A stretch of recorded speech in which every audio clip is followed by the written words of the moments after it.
বিলাসীপাৰা চাপৰ আৰু গৌৰীপুৰ থানাৰ অধীনত থকা সকলো গাঁৱৰ কৰ্তনৰ প্ৰস্তাৱ প্ৰত্যাহাৰ কৰাৰ দাবীত আৰু নায়েৰ আলগা আৰক্ষী চকীক জনসাধাৰণ আইন শৃংখলা নিৰাপত্তা আৰু প্ৰশাসনিক সেৱা অধিক ফলপ্ৰসূ কৰাৰ স্বাৰ্থত অনতিপলমে পূৰ্ণাংগ আৰক্ষী থানালৈ উন্নতি কৰাৰ দাবীত লগতে ন্যায়িক অধিক্ষেত্ৰ SDJM আদালতখন বিলাসীপাৰা অধীনত ৰখাৰ দাবীত সদৌ অসম সংখ্যালঘু ছাত্ৰ ইউনিয়ন বিলাসীপাৰা জিলা সমিতিৰ উদ্যোগত 2 ঘণ্টীয়া অৱস্থান ধৰ্মঘট কাৰ্যসূচী ৰূপায়ণ কৰা দেখিবলৈ পোৱা গৈছে।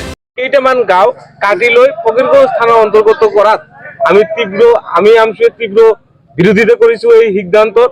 কাৰণ আপোনালোকে জানে যে চাপৰৰ পৰা যদি কোনোবা মানুহ এজনৰ কিবা পুলিচ ষ্টেচনত ভেৰিফিকেশ্যন কৰিবলৈ যাব লাগে তেনেহলে এই চাপৰৰ পৰা প্ৰায় 170 কিলোমিটাৰ গোৱালপাৰা হৈ আমাৰ সেই ফকীৰগঞ্জত যাব লাগিব, নতুবা আমি চাপৰৰ পৰা ধুবুৰী যাব লাগিব, ধুবুৰীৰ পৰা এখন ফেৰী ভাড়া কৰি লৈ আমি ফকীৰগঞ্জ যাব লাগিব আৰু ইয়াত সময় লাগিব প্ৰায় এদিন। তাৰ পিছত এদিন কাম কৰাৰ পিছত তাৰ পিছদিনাখন আকৌ ঘূৰি আহিব লাগিব চাপৰত। আৰু বৰ্তমান যিসকল গাঁও আছে চাপৰ থানাৰ পৰা 1 মিনিটত মোটামুটি ধৰি লওক 200 মিটাৰ 3 মিটাৰ দূৰত্বত সেই গাঁওবিলাক অৱস্থিত। গতিকে আমি এই সিদ্ধান্তত বিলাসীপাৰা জিলা আমছুৱে তীব্ৰ বিৰোধিতা কৰিছো। যদি এই চৰকাৰখনে ভাবিছে যদি ৰাইজৰ সেৱাৰ্থে যদি এইবিলাক কৰিছে তেনেহলে এইবিলাক কৰিব নালাগে।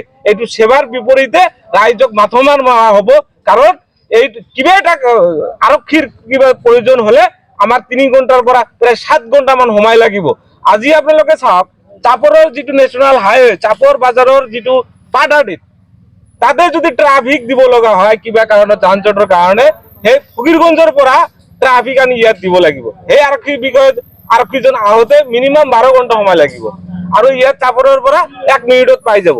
গতিকে এনেকুৱা অসম চৰকাৰৰ গৃহ বিভাগৰ যি মইমাতালি সিদ্ধান্ত, এই সিদ্ধান্তত আমি তীব্ৰ বিৰোধিতা কৰিছো। এই সিদ্ধান্তত তেওঁলোকে যদি অটুল থাকে তেনেহলে আমি আমছুৱে অনাগত দিনত ইয়াতকৈ ভয়াৱহ আন্দোলন গঢ়ি তুলিম আৰু এই সিদ্ধান্ত বাতিল কৰিলে মই ভাবো যে সমগ্ৰ বিলাসীপাৰা ৰাইজৰ উপকৃত হ'ব। আৰু অসম চৰকাৰক বিনম্ৰভাৱে অনুৰোধ কৰিছো যে আমাৰ নায়াৰআলগা যিখন আউটপোষ্ট আছে আৰু বন্দীখানা এখন আউটপোষ্ট আছে, বন্দীখানাখন নায়াৰআলগা থানাৰ অন্তৰ্গত কৰি নায়াৰআলগাখনক ফুল থানা হিচাপে ঘোষণা কৰিলে আমাৰ সমগ্ৰ ৰাইজৰ উপকৃত হ'ব আৰু তেওঁলোকৰ কোনো ধৰণৰ অসুবিধা নহ'ব বুলি মই নিজে ভাবো। জিলা সংখ্যালঘু ছাত্ৰ ইউনিয়নে আজি 2 ঘণ্টীয়া প্ৰতিবাদ আজি বিলাসীপাৰা সমজিলাৰ কাৰ্যালয়ৰ সন্মুখত কৰিছে। আজি আমছুৰ দাবী হৈছে যোৱা কিছুদিন আগত অসম চৰকাৰৰ গৃহ বিভাগে ৰাজ্যপালৰ দ্বাৰা এখন নটিফিকেশ্যন জাৰি কৰিছে যে আজি চাপৰ থানা এলেকাৰ কিছুসংখ্যক গাঁও, আজি বিলাসীপাৰা থানাৰ অন্তৰ্গত কিছুসমূহ গাঁও, গৌৰীপুৰৰ থানাৰ অন্তৰ্গত কিছুসমূহ গাঁও কৰ্তন কৰি আজিৰ বিচিং জৰুৱা সমষ্টিৰ অৱস্থিত ফকীৰগঞ্জ থানাত তেওঁলোকে অন্তৰ্ভুক্তি কৰিছে। আজি এই গাঁওসমূহৰ মাটিকালি আজি 63টা ৰেভিনিউ ভিলেজ, প্ৰায় 1,10,000 জনসংখ্যা, এইসকল মানুহক কৰ্তন কৰি ফকীৰগঞ্জত অন্তৰ্ভুক্তি কৰিছে। আজি আমাৰ দাবী হৈছে যে এই অঞ্চলৰ মানুহখিনি যদি ফকীৰগঞ্জত যাব লগা হয়, মাজত এখন ব্ৰহ্মপুত্ৰ নদী আছে, নদীখনত কোনো যাতায়াতৰ ব্যৱস্থা চৰকাৰে কৰিব পৰা নাই। আজি নাৱেৰে যাতায়াত কৰিব লাগিব। এই অঞ্চলৰ মানুহক কিবা এটা ভেৰিফিকেশ্যনৰ কাৰণে ফকীৰগঞ্জ যদি যাব লগা হয় 3 দিন আপ ডাউন কৰিব লাগিব।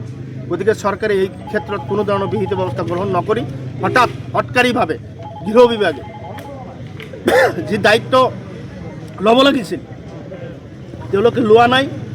আজি ইয়াৰ বিৰোধিতা কৰি এই গাঁওসমূহ চাপৰ থানা, বিলাসীপাৰা আৰু গৌৰীপুৰত অৱস্থিত ৰাখি এটা উপযুক্ত এই অঞ্চলৰ মানুহসকলক ন্যায় দিয়াৰ স্বাৰ্থত আমছুৰ যি কৰিছে চৰকাৰে যদি মানি নলয়, পৰৱৰ্তী দিনত আমছুৰ এই আন্দোলন অবিৰতভাৱে শক্তিশালীভাৱে চৰকাৰৰ বিৰুদ্ধে কৰা হ'ব।